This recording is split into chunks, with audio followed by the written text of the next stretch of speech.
Mana kooti moo abbaa manaa koo mini abbaa manaa koo yoomnaaf gadhiista sannaa galuu didee ati Ani moo abbaa manaa koo yoomnaaf gadhiista naaf yoom deebista amma arge akka sirriin taane bare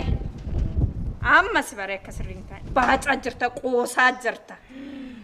maal seete jireenyi koo manni koo gaayilli koo waggaa 10 guutuu sababa keetiini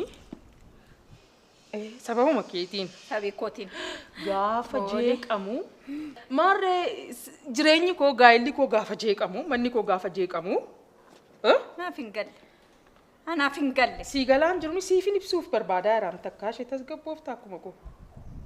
manni koo gaayilli koo jireenyi koo gaafa jeeqamu maalati namni qaaniin qabne siifin baatu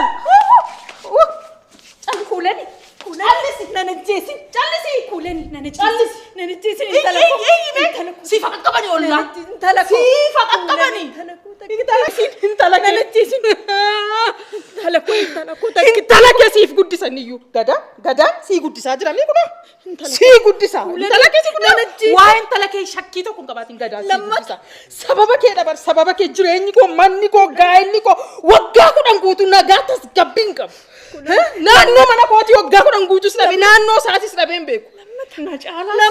siif yeroo kennaa balbala kee duraan duukaa yeroo dabarsa